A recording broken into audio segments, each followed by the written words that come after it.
What's going on, Scalers family? Welcome back to my YouTube channel. I know it's been a while since I've posted on here, but today I come to you with tons of value. We're going to go over exactly how we took a store from zero to 367,000 US dollars in under 30 days. Let's go over the important analytics, the statistics, and dissect the data so you can learn and implement our systems onto your store and achieve similar results. Let's get straight to it. Cheers.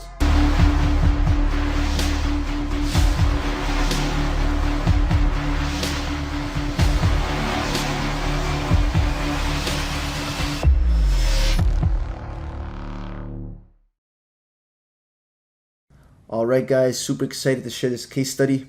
As you guys know, this is probably the biggest store that I've ran, especially this year. Now, it is 11:46 p.m. here in Toronto, so if I do sound a little mellow or tired, it's probably just because it's late. But I'm excited to go over this with you guys and share the analytics and details of the store and how we actually took it from zero to 367,000 US dollars in about less than 30 days. That's less than a month, guys. Wow, insane. Let's go over it. Let's go to analytics. I'm going to censor a few things here because honestly, it is a partnered store, and the partner that I have isn't comfortable with sharing all the details of the store. Obviously, some things are sensitive, like the current standings, payouts, dealing with refunds, chargebacks, and client care after the store obviously kind of fell off. So because of that, if you're wondering why things are censored, it's not like we're hiding anything. I can refresh this. It's not like we're hiding anything. I can actually refresh this page right now. So once again, let's go into the analytics. So obviously, as I said, the trend of this product, I'm not going to say it died down, and I'm not going to say what we did. There is a chance that we potentially took this product and actually built it on another brand. I'm not going to reveal exactly what's happening just yet. Stay tuned for another video. In the near future, we're probably going to be revealing the brand that it is because we're planning on selling it for a multiple six-figure deal, maybe even seven-figure deal if we're able to get those types of offers.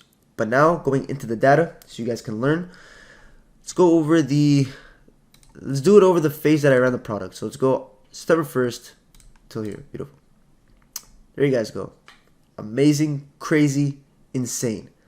Less than 30 days, 366,000 US dollars. Now, I think I was going to say majority of the sales, but I was going to say all of the sales came from Meta ads. So Facebook and Instagram, TikTok ads, we literally tested it on day one and it performed.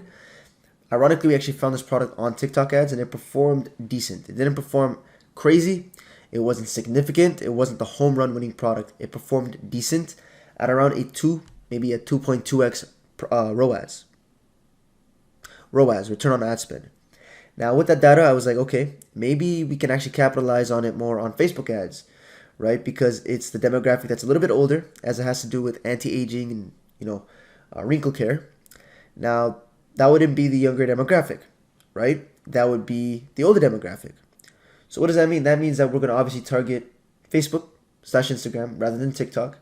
And that's exactly what we did. We took those exact creatives and launched it on Facebook, and it took off insane.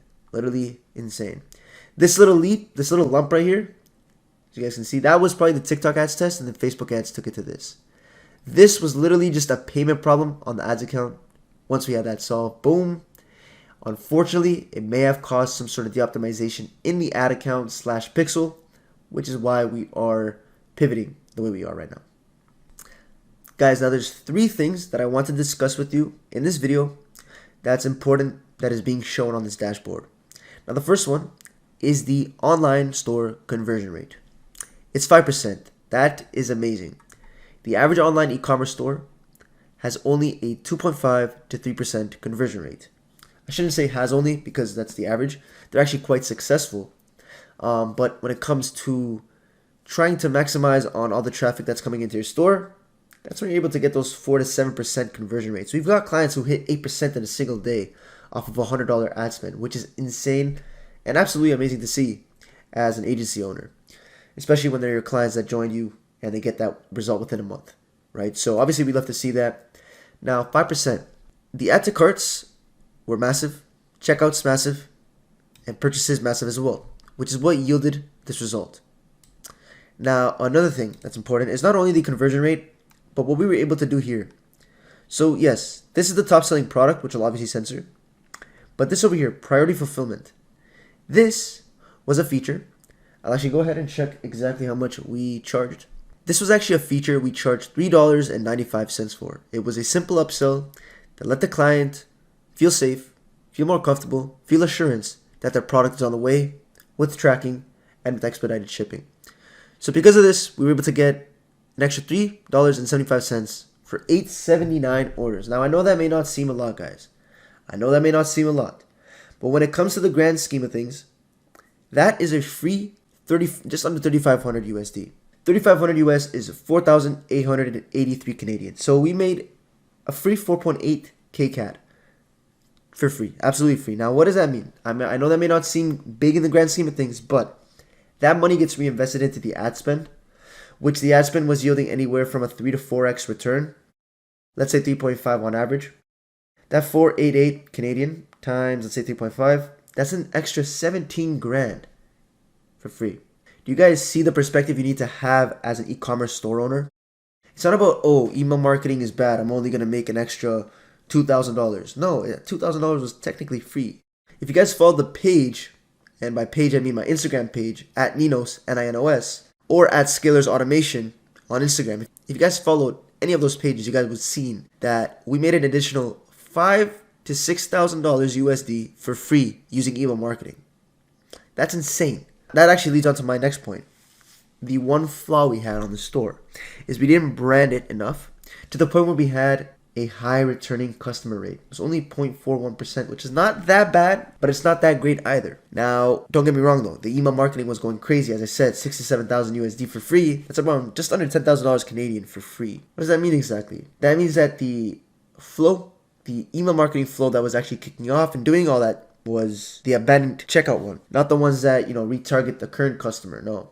The one that clearly did well was the abandoned cart checkout flow, right? That's the flow that basically retargets anybody that never bought the product and abandoned their cart. That's why our returning customer rate is low, but the abandoned cart sales that we got was, as I said, around $6,000 to $7,000. So moving forward, we learned tons from this, right? Not only did we make tons of money, 366,000 US dollars, but we also learned that we should brand the product even more. We should heavily focus on marketing when it comes to branding the product, branding the store, maybe hiring a whole email marketing agency and an SMS marketing agency to run the back end and automate those systems for us as well, right? So there's tons of ways we can go about things to increase the returning customer rate. The average e-commerce store, and when I say average, I mean successful e-commerce store, has a 25 to 30% customer return rate. So when it comes to competing with brands, we're getting absolutely destroyed. But when it comes to competing with dropshippers, that is where we're dominating, sir.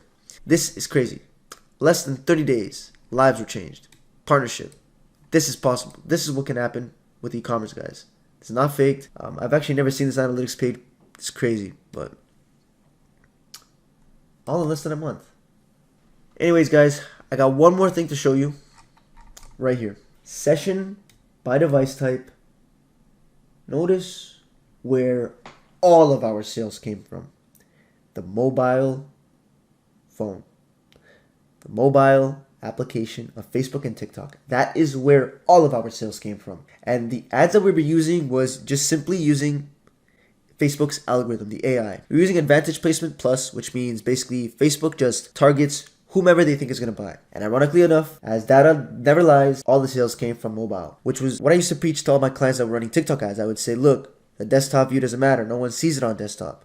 Even though we were running ads to desktop, all of our sales came from mobile, right? Which means majority of the ad spend was obviously being spent on that mobile view. Now, when it comes to, I think I got one more thing for you guys over here. When it comes to location, United States just simply dominates. Australia had like a good 5 days, maybe 6 days before it fell off, but the States had that full 30-day run where absolutely dominated. We're looking at around 37 to 38.5% profit margin on this. Not bad at all. That wraps up this case study, guys. Cheers.